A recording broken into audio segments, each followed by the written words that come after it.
जय माता दी। प्रिय श्रोताओं, आज की इस कथा में आप सभी का हार्दिक स्वागत है। और आज हम सब सुनने जा रहे हैं माँ दुर्गा के स्वरूपों में से दूसरे दिव्य स्वरूप माँ ब्रह्मचारिणी का अत्यंत पावन, प्रेरणादायी और तपस्या से परिपूर्ण कथा। नवरात्र के दूसरे दिन माँ ब्रह्मचारिणी की पूजा अर्चना विशेष रूप से की जाती है। मान्यता है कि जो भी भक्त सच्चे मन और श्रद्धा से माँ ब्रह्मचारिणी का स्मरण और वंदन करते हैं, उनके जीवन में तप, त्याग, धैर्य, संयम और सदाचार की भक्ति स्वतः ही बढ़ने लगती है। माँ दुर्गा की नवशक्तियों में दूसरा स्वरूप माँ ब्रह्मचारिणी का है। यहाँ ब्रह्मा का अर्थ तपस्या से है और चारिणी का अर्थ है आचरण करने वाली, अर्थात जो देवी तप का आचरण करने वाली है उन्हें ब्रह्मचारिणी कहा जाता है। माँ दुर्गा का यह स्वरूप भक्तों और साधकों को अत्यंत फल देने वाला, कल्याणकारी और दिव्य तेज से परिपूर्ण माना गया है। इनकी उपासना, आराधना करने से तप, त्याग, वैराग्य, सदाचार और संयम की वृद्धि होती है और जीवन में आत्मबल तथा धैर्य का संचार होता है। माँ ब्रह्मचारिणी का स्वरूप अत्यंत शांत और अत्यंत तेजस्वी और पूर्ण रूप से ज्योतिर्मय है। इनके दाहिने हाथ में जपमाला सुशोभित रहती है और बाएं हाथ में कमंडलू धारण करती हैं। यह स्वरूप साधना, तपस्या और आत्म संयम का प्रतीक माना जाता है। पौराणिक मान्यताओं के अनुसार अपने पूर्व जन्म में यही देवी पर्वतराज हिमालय के घर पुत्री के रूप में प्रकट हुई। उस समय देवऋषि नारद ने माता को उपदेश दिया कि यदि वे भगवान शिव की पति रूप में पद प्राप्त करना चाहती हैं तो उन्हें कठोर तपस्या करनी होगी। नारद जी के इस उपदेश को सुनकर माता ने भगवान शंकर को पति रूप में पाने के लिए अत्यंत कठोर और दीर्घकालीन तपस्या आरंभ कर दी। माँ की यह तपस्या इतनी कठोर, इतनी कठिन और इतनी अद्भुत थी कि देवता, ऋषि, मुनि और सज्जन भी देखकर आश्चर्यचकित रह गए। कहा जाता है कि माता ने हजारों वर्षों तक केवल फल फूल खाकर अपना जीवन व्यतीत किया और अंततः कठिन व्रत उपवास किए। खुले आकाश के नीचे रहकर उन्होंने वर्षा, धूप और ठंड के असहनीय कष्ट भी सहे, पर फिर भी उनका मन भगवान शिव की आराधना से कभी विचलित नहीं हुआ। इसके बाद भी माता की तपस्या समाप्त नहीं हुई। लगभग 3000 वर्षों तक उन्होंने केवल टूटे हुए बेलपत्ते खाकर भगवान का ध्यान और जप किया। माता की यह तपस्या दिन प्रतिदिन और अधिक कठोर होती चली गई। आगे चलकर माता ने बेलपत्र खाना भी त्याग दिया और कई हजार वर्षों तक निर्जल और निराहार रहकर भगवान शंकर की आराधना करती रही। इस अत्यंत कठिन तपस्या के कारण माता का शरीर अत्यंत क्षीण और दुर्बल हो गया था, परंतु उनका संकल्प अड़िग और अटल बना रहा। देवता, ऋषि, सिद्धगण और मुनिजन सभी माता की इस अद्भुत तपस्या को देखकर अत्यंत प्रसन्न हुए और उन्होंने माता की तपस्या की भरी भूरी प्रशंसा की। तब उन्होंने माता से कहा, हे देवी, यह आपकी तपस्या तो अभूतपूर्व है, अद्वितीय है। आज तक किसी ने इतनी कठोर तपस्या नहीं की है। महान कार्य केवल आप ही कर सकती थी। आपकी मनोकामना अवश्य पूर्ण होगी। भगवान चंद्रमौली शिव आपको पति रूप में प्राप्त होंगे। अब आप अपनी तपस्या समाप्त करें और अपने घर लौट जाएं। शीघ्र ही उनके पिता के यहाँ से उन्हें बुलावा आएगा। इस प्रकार माता अपनी कठिन तपस्या में रत रही और भगवान शिव ने उन्हें साक्षात दर्शन देकर उनकी तपस्या को स्वीकार किया और फिर उनकी तपस्या से प्रसन्न होकर उन्हें अर्धांगिनी के रूप में स्वीकार किया। आखिरकार भगवान शिव ने पूर्ण विधि विधान के साथ देवी के साथ विवाह किया।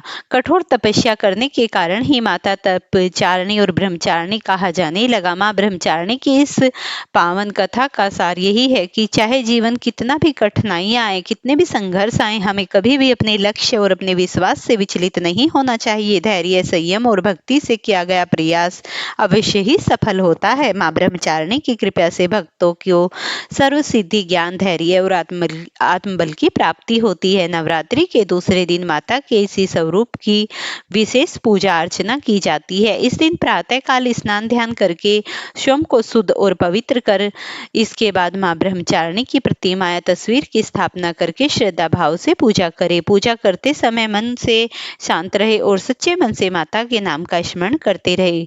मान्यता है कि माँ ब्रह्मचारिणी के पूजन और वंदन से कठिन तप और व्रत सफल होते हैं। सभी इस दिन माता को विशेष रूप से करके माँ की पूजा करे और दूध से बने या खीर से बनी मिठाइयों का प्रयोग करे और पान इलायची का भी भोग माँ को लगाया जाता है और कथा का श्रवण करने के बाद कपूर जलाकर माँ की आरती अवश्य करे। विद्यार्थियों के लिए यह पूजा विशेष फलदायी मानी गई है क्योंकि इससे अध्ययन में रुचि बढ़ती है, स्मरण शक्ति का विकास होता है और जीवन में अज्ञानता दूर होकर ज्ञान का प्रकाश भी फैलता है।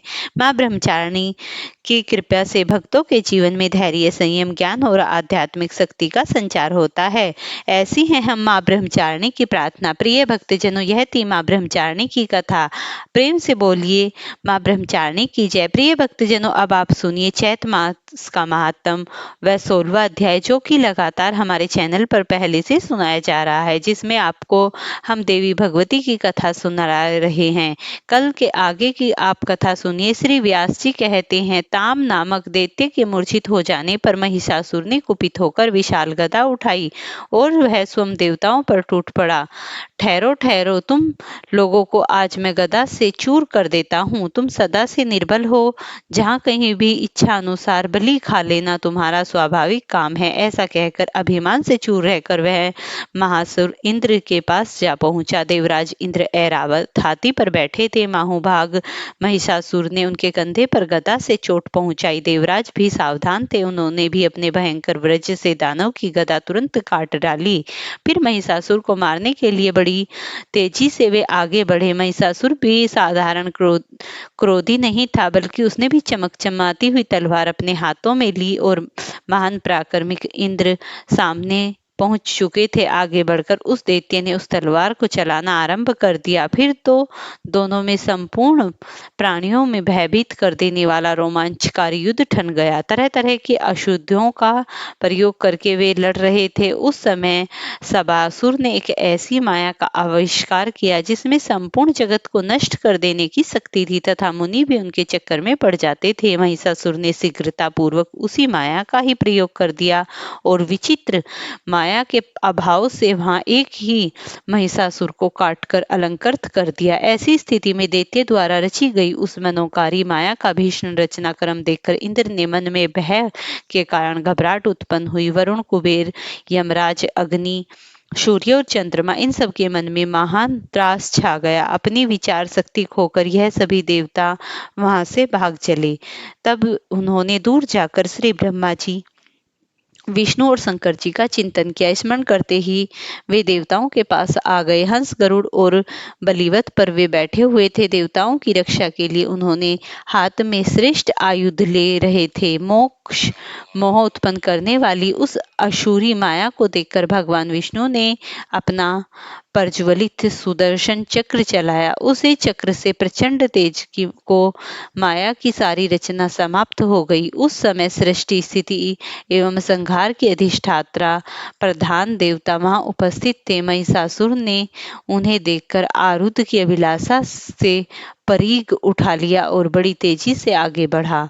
महान बलशाली महिषासुर, उनका सेनाध्यक्ष चिक्षुर, उर्गाश्य, उर्गवीर्य, असीलोमा, त्रिनेत्र, वाक्षल और अंधक, यह दानव, इनके अलावा बहुत से दैत्य युद्ध करने के लिए विचार से निकल पड़े। सभी कवच पहने हुए थे, भुजाएं धनुष से सुशोभित थी। वे मतवाले होकर रथ पर बैठे हुए आ रहे थे। उन्होंने संपूर्ण देवताओं को इस प्रकार घेर लिया मानो शियार सुकोमल बिच्छरों को घेर कर खड़े हो जाते हैं।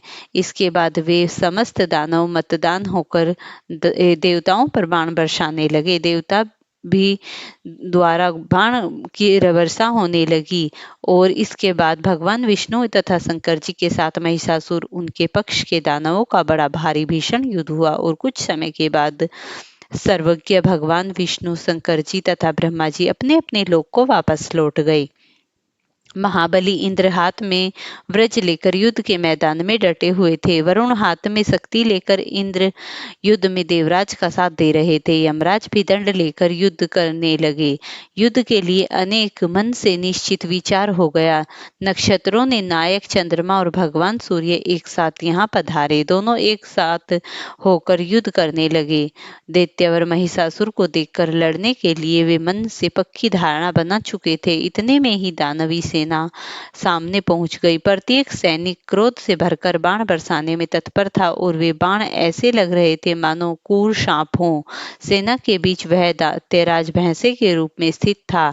दोनों दलों के सैनिक द्वारा भीषण गर्जना आरंभ हुई और देवता तथा दानवों की सेना में अत्यंत प्रबल संग्राम मच गया। उस समय उन्होंने धनुष टंकारने वाली ताल ठोकने से ऐसी आवाजें निकाल रहे थे मानो मेघ गरज रहे हों। महाबली महिषासुर अभिमान चूर हो गया और उसने सींगों से पर्वत शिखरों को फेंकना प्रारंभ कर दिया। उसके फेंके हुए पत्थरों से देवता घायल हो गए। वह दैत्य बड़ा ही अद्भुत प्राणी था। उसके खुरों के आघात से और पूंछ के घुमाने से फिर बहुत सारे देवताओं को मार डाला। तब लड़ने के लिए जितने भी देवता और गंधर्व वहां एकत्रित थे वह अत्यंत डर गए। महिषासुर के इस पराक्रम को देखकर अब तो देवराज इंद्र के पैर भी पीछे लड़ने लगे और फिर युद्ध भूमि से निकलकर भाग गए। शिशिपति इंद्र के भाग जाने पर कुबेर वरुण भी वहां से घबराकर विचलित होकर सम्यक से विजय मानकर महिषासुर अब अपने महल की ओर प्रस्थान कर गया। महिषासुर ने देवराज इंद्र के ऐरावत हाथी और कामधेनु गो उच्चेश्वर घोड़ा को अपने अधिकार में कर लिया। फिर उनके मन में आया कि सेना को साथ लेकर मैं इसी समय स्वर्ग पर चढ़ाई कर दूं। उस समय देवता लोग भय से कातिर होकर इधर उधर छिपे हुए थे। देव सदन खाली पड़ा हुआ था। महिषासुर ने तुरंत वहां पहुंचकर अपना अधिकार जमा लिया। उसने स्वयं देवराज के दिव्य आसन पर बैठने की व्यवस्था कर ली। देवताओं के स्थान पर दानवों के बैठने का प्रबंध कर दिया गया। इस प्रकार पूरे 100 वर्षों तक अत्यंत भयंकर युद्ध करने के बाद महाभिमानी महिषासुर इंद्र का पद प्राप्त करने में सफल हुआ। उसके इस भीषण प्रयत्न से संपूर्ण देवता स्वर्ग छोड़कर पर्वत की गुफाओं में जाकर निवास करने लगे।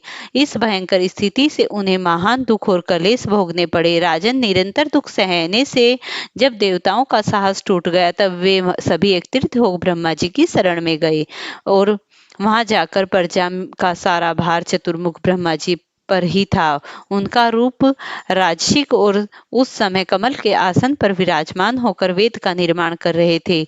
उन्हीं के विग्रह से प्रकट हुए मरीच और प्रमुख मुनिगण जो संपूर्ण वेदों के परागामी और शांत स्वभाव के हैं, सेवा में प्रस्तुत थे। सिद्ध, चारण, गंधर्व, किन्नर, प्रसंग और उदर्ग सब के सब उन देवादिदेव जगत गुरु की स्तुति में संलग्न थे। देवता बोले, संपूर्ण दुख दूर करने वाले योनि ब्रह्मा जी, इस समय सभी देवता संग्राम में दानवराज महिषासुर से परास्त होकर पर्वत की गुफाओं में छिप रहे हैं और महान कष्ट भोग रहे हैं। हमारी ऐसी दयनीय स्थिति को देखकर आप भी दया करते, यह कैसी विचित्र बात है। सैकड़ों अपराध करने पर भी आप हमारी शरण में आए। पुत्रों को क्या निर्लोभी पिता त्याग कर उनको अधोगति में पड़े रहे स्वीकार कर सकता है? बिल्कुल नहीं। आज दैत्यों के सताए जाने पर हम समस्त देवता दीनता पूर्वक आपकी शरण में आए हुए हैं। अब आप भी हमारी उपेक्षा और दृष्टि हो रही है। इस समय महिषासुर स्वर्ग और भूमि मंडल का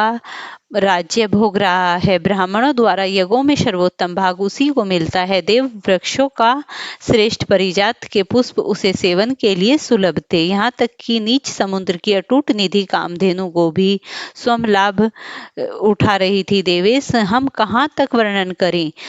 प्रेम से बोलिए श्री शेरावाली मैया की जय। प्रिय भक्तों, अगर आपको ये वीडियो पसंद आई हो तो इसे लाइक और शेयर करें। चैनल पर नए हैं तो चैनल को सब्सक्राइब